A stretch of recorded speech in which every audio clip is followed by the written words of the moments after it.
Doctor plus நேயர்களுக்கு வணக்கம். நான் டாக்டர் நித்யா, சித்தா பிசிஷியன். பெண்கள் தொடர்பான பிரச்சனைகள் நிறைய பேருக்கு இருக்கு. அது என்னன்னா ஒவ்வொரு வயதிற்கு ஏற்ற மாதிரியும் பிரச்சனைகள் இருக்கு. அதாவது பீரியட்ஸ் இர்ரெகுலரா இருக்குன்னு சொல்லுவாங்க. அந்த மாதிரி இன்னும் ஒரு சில பெண்களுக்கு ஒரு 40 இயர்ஸ் 40 வயதை கடந்து இருக்கும் போது இர்ரெகுலரா பீரியட்ஸ் இருக்கு. ஒரு 2 மாதங்களுக்கு முன்னாடி எனக்கு பீரியட்ஸ் வந்தது. அதுக்கப்புறம் வரவே இல்லை. இப்போ திடீர்னு வருது. ஓவர் ஃப்ளோ, அதாவது ஹெவி மென்ஸ்ட்ரல் ஃப்ளோ இருக்கு. நிறைய கிளாட்ஸ் வருது. சில நேரங்கள்ல எப்போவாவது மிட் டைம்ல எனக்கு நிறைய ஸ்பாட்டிங்ஸ் தெரியுது. இதெல்லாம் என்ன காரணத்தினாலேயே தெரியலையே அப்படின்னு நம்ம சொல்லுவோம். இந்த மாதிரி இர்ரெகுலரா பீரியட்ஸ் இருக்கு. நடுவில் சில மாதங்கள் பீரியட்ஸ் வராம ஸ்கிப் ஆகிட்டு திரும்பவும் பீரியட்ஸ் வருதுன்னா உடல் எடை நிச்சயமாக அதிகரிக்கும். கிட்டத்தட்ட ஒரு வருடத்திலே 10 கிலோ அளவுக்கு அதிகமான பெண்களும் இருக்காங்க. ஏன்னா நம்ம கிட்ட ட்ரீட்மெண்ட் வர நிறைய பெண்கள் சொல்ற விஷயம், மேடம் இப்போ நான் வெயிட் இவ்வளோ இருக்கேன், பட் போன வருஷம் இதே நேரம் என்னோட வெயிட் இதுல இருந்து 10 கிலோ குறைஞ்சிருந்தது அப்படின்னு தான் சொல்லுவாங்க. அந்த மாதிரி ரொம்ப அதிகமான உடல் பருமன் வெயிட் கெயின் நடக்கும்.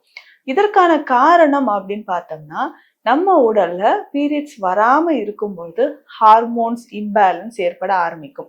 ஈஸ்ட்ரோஜன் ஹார்மோன் லெவல் குறையறதுனாலையும் நமக்கு பீரியட்ஸ் சைக்கிள் ரெகுலரா இல்லை, ஓவுலேஷன் நடக்கல அப்படின்னும் போதும் உடல் பருமன் அதிகமாகத நம்ம பார்க்க முடியுது. இந்த மாதிரி மாதவிடாய் நமக்கு தடைப்பட்டு இருக்கும் சமயத்துல அடுத்து நம்ம என்ன பண்ணலாம் அப்படின்னா, எந்த வயதில் நம்ம இருக்கிறோம் அப்படின்னு பார்க்கணும். மெனோபாஸ் டைம்ல இருக்கிறோமா, இல்ல மிடில் ஏஜ்ல இருக்கிறோமா, இல்ல ஆஃப்டர் சைல்ட் பர்த்க்கு அப்புறம் இந்த ப்ராப்ளம் கண்டினியூ ஆகுதா, டீனேஜ்ல இந்த ப்ராப்ளம் இருக்கா அப்படின்னு எந்த வயதில் இருக்கிறோம் அப்படின்றத தெரிஞ்சு அதற்கு ஏற்ற மாதிரியான சிகிச்சை முறைகளை நம்ம ஃபாலோ பண்ணணும். சிகிச்சை முறைகள் அப்படின்னு சொல்லும்போது இதற்கு உடற்பயிற்சி, யோகா பயிற்சிகள் ரொம்ப ரொம்ப முக்கியம். நீங்க என்னதான் டயட்ல சேஞ்சஸ் பண்ணாலும், மெடிசன் எடுத்தாலும் நமக்கு முக்கியமாக உடற்பயிற்சி, யோக பயிற்சிகள் ரொம்ப ரொம்ப அவசியம் அப்படின்னே சொல்லலாம். அந்த வகையில பார்க்கும்போது தினமுமே நம்ம உடற்பயிற்சியோடு யோக பயிற்சிகளும் கலந்து நம்ம செஞ்சுக்கிட்டே வந்தோம்னா உடனடியா நம்ம உடல்ல இருக்கக்கூடிய எடை குறைய ஆரம்பிக்கும். அடுத்தது முக்கியமாக உணவு முறையில் அதிகமான ஃபேட் இருக்கக்கூடிய உணவு. இப்போ ஃபேட் அப்படின்னு சொல்லும்போது நம்ம நெய் சேர்த்து சாப்பிட்றது தானே, எண்ணெயை நிறைய சாப்பிட்றது தானே, நான்வெஜ் சாப்பிட்றது தானே அப்படின்னு நினைப்போம். அதையும் தாண்டி நம்ம கண்ணுக்கு தெரியாத ஃபேட் ஐட்டம்ஸ் நிறைய உள்ள போயிட்டு இருக்கும். என்னன்னா ஸ்நாக்ஸ் நிறைய சாப்பிடுவோம். இல்லை அப்படின்னு சொல்லும்போது பிஸ்கட் ஐட்டம்ஸ், இந்த குக்கீஸ், அதே மாதிரி பேக்கரி ஐட்டம்ஸ், இதுல எல்லாமே ஃபேட் கண்டென்ட் நிறைய தான் இருக்கும். நம்ம பார்க்கறதுக்கு அது ஒரு குக்கீஸ் தானே அப்படின்னு நினைப்போம். ஆனா அது மேக் பண்ணும்போதே நமக்கே தெரியும். நிறைய ஆயில் யூஸ் பண்ணுவாங்க, டால்டா யூஸ் பண்ணுவாங்க, கீ யூஸ் பண்ணுவாங்க. அதனோட மைதாவும் சேர்த்து நம்ம எடுக்கும்பொழுது நிச்சயமாக அது டைஜஷன் ஆகிறதுக்கு டைம் எடுத்தாலும் நம்மளுடைய இன்டெஸ்டைன்ல, ஆர்ட்ரிஸ்ல, அதுக்கப்புறம் தோல் பகுதியில் எல்லாமே, சப்குட்டேனியஸ் டிஷ்யூஸ்ல எல்லாமே ஃபேட் டெபாசிட் ஆக ஆரம்பிக்கும். இதனாலேயே என்ன ஆகும்னா நிச்சயமாக பீரியட்ஸ் தள்ளி போறத நம்ம பார்க்க முடியும். இர்ரெகுலர் பீரியட்ஸ் இருக்கிறத நம்ம பார்க்க முடியுது. இந்த மாதிரி கண்டிஷன்ல மாதவிடாய் நமக்கு தவறுது அப்படின்னா இமிடியேட்டா நம்ம அதற்கான சிகிச்சை முறைகள் ஸ்கேன் ரிப்போர்ட் எடுத்து பார்க்கும்போது நல்லாவே தெரியும். அப்போ ஸ்கேன்ல போட்டிருப்பாங்க, ஸோ எந்த மாதிரி இருக்கு, ஃபைப்ராய்டு யூட்ரஸ் இருக்கா, இல்ல யூட்ரஸ்ல வேற ஏதாவது ப்ராப்ளம் இருக்கா, இல்ல ஓவரிஸ்ல நமக்கு சிஸ்ட் சின்ன சின்னதா பிசிஓடி கம்ப்ளைண்ட்ஸ் இருக்கா, இல்ல தைராய்டு இஷ்யூஸ் இருக்கான்னு நம்ம உடனடியாக அதை தெரிஞ்சுக்கணும். அப்படி தெரிஞ்சு நம்ம உணவு முறைகளும் மருந்து முறைகளும் எடுக்கும்போது நல்ல ஒரு பலன் கிடைக்கும். இதுக்கு பேசிக்கா நம்ம சித்த மருத்துவத்தில் ஃபாலோ பண்ணக்கூடிய, பின்பற்றக்கூடிய மருந்து முறைகள் நிறைய இருக்கு. இதுல நம்ம வீட்டு குறிப்புகள் அப்படின்னு சொல்லிட்டு பார்க்கும்போது இலந்த இலைகளை நம்ம பயன்படுத்தலாம்.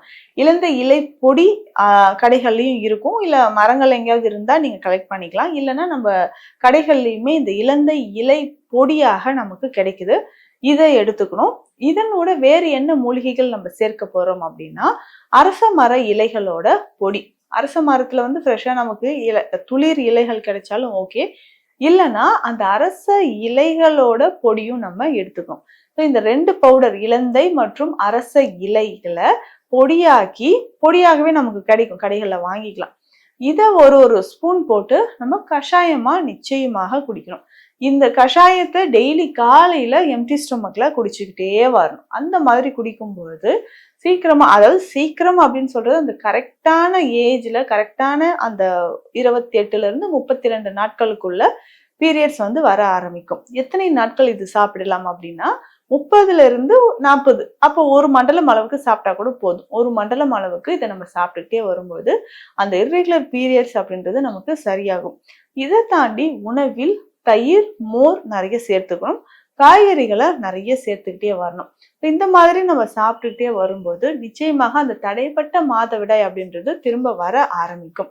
அடுத்து முக்கியமாக பார்த்தோம்னா மாசிக்காய் கஷாயம் ஒரு மிக சிறந்த எக்ஸலண்டான ஒரு மெடிசன் அப்படின்னு சொல்லலாம்.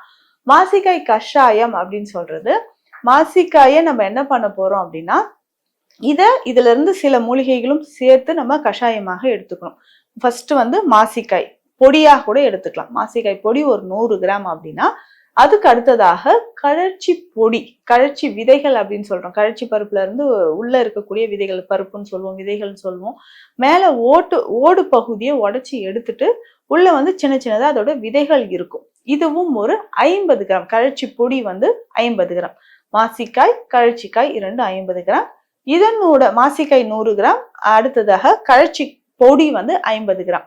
இதனோட வேறு என்ன மூலிகை சேர்க்க போறோம்னா மிளகு வந்து 100 கிராம் எடுத்துக்கணும். சோம்பு 100 கிராம். இது எல்லாமே நம்ம ஒன்றாக கலந்து நம்ம கஷாயம் மாதிரி குடிக்க போறோம். எக்ஸலண்டா அது குடிச்சு ஒரு 5 நாட்களுக்குள்ளேயே நமக்கு வந்து நல்ல ரிசல்ட் கிடைக்கும். எவ்வளவு மாதமாக நமக்கு வந்து பீரியட்ஸ் இர்ரெகுலரா இருக்கு, பீரியட்ஸ் வரல அப்படின்னு ஃபீல் பண்ணீங்கன்னா இந்த கஷாயத்தை நம்ம குடிக்கலாம். இந்த கஷாயத்தை குடிக்கக்கூடிய சமயத்தில் நம்ம வேறு என்ன வழிமுறைகள் ஃபாலோ பண்ணோம்னா, சிக்கன் சாப்பிட வேண்டாம். அதுக்கு அடுத்தது ரொம்ப புளிப்பான உணவுகள் சாப்பிட வேண்டாம். இல்ல எலுமிச்சை இந்த மாதிரியான உணவுகளை நம்ம தவிர்க்கணும். கடல் சார்ந்த உணவுகள், சீ ஃபுட்ஸும் அவாய்ட் பண்றது நல்லது. இந்த மாதிரியான உணவு முறைகளை ஃபாலோ பண்ணிட்டு நிச்சயமா நான் சொன்ன இந்த மருந்துகள், இதை தாண்டியும் சித்த மருத்துவத்தில் நிறைய மருந்துகள் இருக்கு. அதை ஃபாலோ பண்ணும்போது வயதிற்கு ஏற்ற மாதிரி அந்த மெடிசன்ஸ் டோசேஜ் கரெக்டாக எடுக்கும்போது தடைப்பட்ட மாதவிடாய் அமெனோரியா அப்படின்னு சொல்லக்கூடிய கண்டிஷன் கொஞ்சம் கொஞ்சமாக குணமாகி ஒரு ரெகுலர் பீரியட்ஸ் அப்படின்றது நமக்கு வர ஆரம்பிக்கும். இந்த பதிவு பல மாதங்களாகவோ இல்லை 2-3 வருடங்களாகவோ பீரியட்ஸ் இல்லாம அதனால உடல் பருமன், தைராய்டு சார்ந்த பிரச்சனைகள்லாம் வந்து அவதிப்பட்டீங்கன்னா அவர்களுக்கான பதிவு தான் இது. இந்த குறிப்புகளை ஃபாலோ பண்ணுங்க, நல்ல பலன் தெரியும். மீண்டும் அடுத்த பதிவில் சந்திக்கலாம். நன்றி.